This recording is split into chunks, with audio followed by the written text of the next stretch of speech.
नमस्कार विद्यार्थियों। आज हम भक्ति काल की सगुण काव्य धारा की राम काव्य या राममार्गी काव्य के बारे में बात करेंगे। जैसा कि हमने अपने पूर्व व्याख्यान में बताया कि सगुण काव्य धारा उसे कहते हैं जहाँ ईश्वर का सगुण साकार रूप का वर्णन किया जाता है। भक्त अपने इष्ट देव को सगुण साकार रूप में तो चित्रित करता ही है, साथ में उसके जाति, रंग, रूप, भेद आदि का भी वर्णन करता है। इस धारा को भी दो भागों में बांटा गया था, राम मार्गी और कृष्ण मार्गी। राम मार्गी जो धारा है उसके अंतर्गत आने वाले जो हमारे भक्त कवि है उनके इष्ट देव राम थे, और कृष्ण मार्गी काव्य धारा के अंतर्गत जो भक्त कवि हमारे आते हैं उनके इष्ट कृष्ण है। अतः नाम से स्पष्ट है कि जो राम काव्य धारा है या जो राम मार्गी है उसमें राम के गुणों का चित्रण किया गया है, राम की लीलाओं का वर्णन, राम से जुड़ी हुई कथाओं का वर्णन किया गया है। अगर इस काल को हम लेते हैं तो इसमें जो सबसे पहले हमारे मन और मस्तिष्क में जो नाम आता है जिन्होंने राम का सर्वाधिक गुणगान किया है और इस काव्य धारा के जो मूर्धन्य कवि है वो है तुलसीदास और उनका काव्य। रामचरित से संबंधित हिंदी का प्रथम प्रबंध काव्य संभवतः ईश्वरदास कृत भरत मिलाप है जो 16वीं शताब्दी के आरंभ में लिखा गया था। इसके बाद हम तुलसीदास जी की बात करेंगे। इसके अनंतर गोस्वामी तुलसीदास जी के विभिन्न प्रबंध काव्य आते हैं जो इस परंपरा की सर्वोत्कृष्ट रचनाएं माने जाते हैं। वस्तुतः तुलसीदास समस्त मध्यकाल के सर्वश्रेष्ठ कवि के रूप में स्वीकार किए जाते हैं, अतः इनके साहित्य पर अपेक्षाकृत अधिक विस्तार से विचार किया जाता है। तुलसीदास के नाम पर वैसे तो लगभग 25 रचनाएं प्रचलित हैं, किंतु उनके द्वारा रचित वास्तविक ग्रंथ ये 12 माने जाते हैं, जो क्रमानुसार इस प्रकार है: रामचरितमानस, रामलला नैचु, वैराग्य संदीपनी, बरवे रामायण, पार्वती मंगल, जानकी मंगल, रामाज्ञा प्रश्न, दोहावली, कवितावली, गीतावली, श्री कृष्ण गीतावली, विनय पत्रिका। इनके अतिरिक्त इनकी 2 प्रामाणिक रचनाएं और मानी जाती है, हनुमान बाहुक एवं कलि धर्माधर्म निरूपण। इनमें से हनुमान बाहुक को तो कवितावली के अंतर्गत ही सम्मिलित कर लिया जाता है, जबकि दूसरी रचना को डॉक्टर राम कुमार वर्मा तथा कुछ अन्य विद्वान ही प्रामाणिक मानते हैं। काव्य रूप की दृष्टि से तुलसीदास की प्रामाणिक रचनाओं को हम 3 वर्गों में विभाजित कर सकते हैं। पहला प्रबंध काव्य। प्रबंध काव्य में आने वाले जो ग्रंथ है वो इस प्रकार है: रामचरितमानस, रामलला नैचु, पार्वती मंगल, जानकी मंगल। दूसरा जो है प्रबंध काव्य से अलग जो काव्य रूप है वो गीति काव्य है। गीति काव्य के अंतर्गत आने वाले ग्रंथ है गीतावली, कृष्ण गीतावली और विनय पत्रिका। तीसरा जो उनका काव्य रूप है वो है मुक्तक काव्य। इसमें वैराग्य संदीपनी, बरवे रामायण, रामाज्ञा प्रश्न, दोहावली, कवितावली, हनुमान बाहुक एवं कलि धर्माधर्म निरूपण। यहाँ केवल हम प्रबंध काव्य की विवेचना कर रहे हैं और उसके बाद फिर हम बचे हुए काव्य पर चर्चा करेंगे। रामचरितमानस तुलसीदास की सर्वश्रेष्ठ रचना और उनकी कीर्ति का आधार रामचरितमानस है, जिसकी रचना उन्होंने भगवान राम की जन्मभूमि अयोध्या में राम की जन्म तिथि को संवत 1631 विक्रम संवत में आरंभ की थी। इसका निर्देश स्वयं कवि ने इस प्रकार दिया है: संवत 16 से 31 करो कथा हरिपद धरी सीसा, नौमी भोमवार मधुमासा, अवधपुरी यह चरित प्रकाशा। रामचरित संबंधी काव्यों को प्राय रामायण कहे जाने की परंपरा रही है, किंतु तुलसीदास ने अपने काव्य को रामचरितमानस के नाम से पुकारा है, जिसका विशेष कारण यह है कि कवि ने इसे मानस रूपी सरोवर के रूपक के रूप में प्रस्तुत किया है। सारी कथा 4 वक्ताओं के माध्यम से 7 कांडों में प्रस्तुत की गई है। ये 4 वक्ता ही इसके 4 घाट है तथा 7 कांड इसके 7 सोपान। वैसे इस रूपक के और भी कई अंग हैं, जैसे राम की महिमा, इसके जलाशय की गंभीरता है, उपमादि इसके तरंगे है, छंदादि इसके कमल है, अनुपम अर्थ, भाव, भाषा आदि पराग, मकरंद और सुगंध है। वस्तुतः यह रूपक इसके नामकरण की सार्थकता सिद्ध करता है।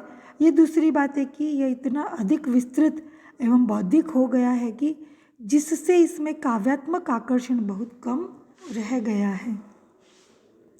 मानस की रचना में कवि ने संस्कृत, प्राकृत आदि के विभिन्न पौराणिक एवं साहित्यिक ग्रंथों का उपयोग सम्यक रूप से किया है। कथा का मूल आधार वाल्मीकीय रामायण है, किंतु उनमें अनेक स्थलों पर परिवर्तन एवं परिवर्धन भी पर्याप्त मात्रा में किया गया है, जिसमें कवि की मौलिक दृष्टि का उन्मेष मिलता है। इसके अतिरिक्त आध्यात्म रामायण, श्रीमद् भागवत, विष्णु पुराण, शिव पुराण, हनुमानट्टक, प्रसन्न राघव, रघुवंश, उत्तर रामचरित आदि ग्रंथों का भी प्रभाव इस पर विभिन्न रूपों में दृष्टिगोचर होता है।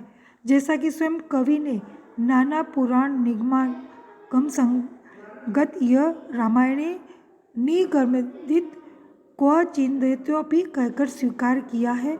इसमें विभिन्न श्रुतों की सामग्री का उपयोग स्वतंत्रतापूर्वक किया गया है। रामचरितमानस की रचना केवल धार्मिक दृष्टि से ही नहीं हुई है, इसमें काव्यात्मक लक्ष्य भी कवि के सामने स्पष्ट रूप से विद्यमान था।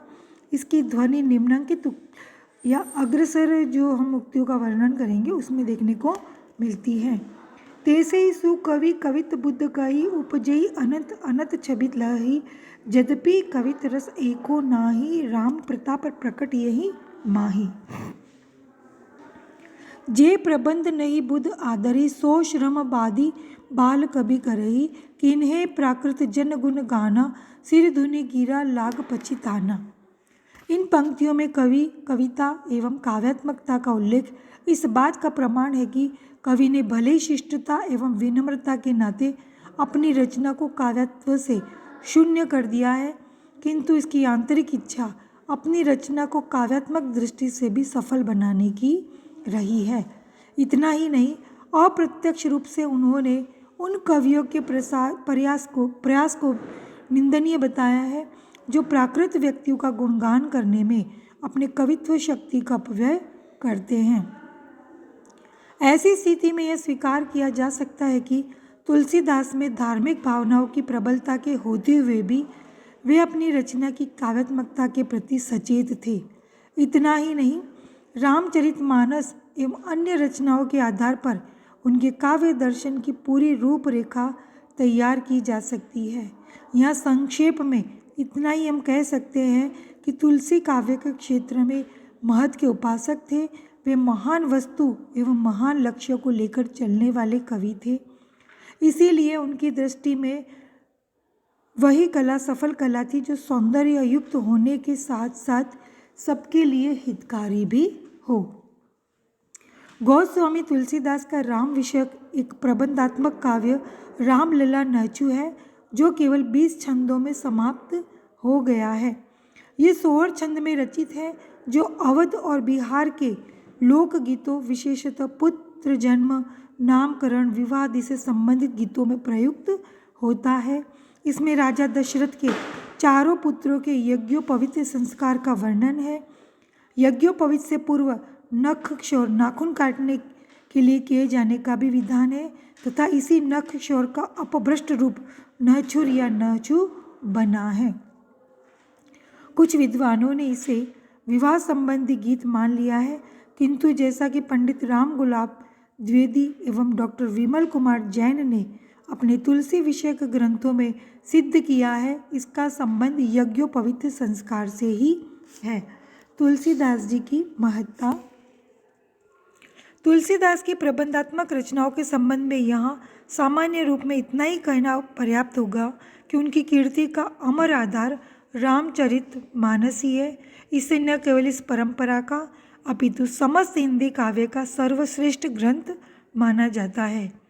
हमारे विचार से जब तक पद्मावत, कामायनी आदि से इसकी सम्यक तुलना नहीं हो जाती तब तक इसे हिंदी का सर्वश्रेष्ठ काव्य कहना तो उचित नहीं होगा, किंतु इसमें कोई संदेह नहीं कि पौराणिक प्रबंध काव्य परंपरा में इसका स्थान सर्वोच्च है।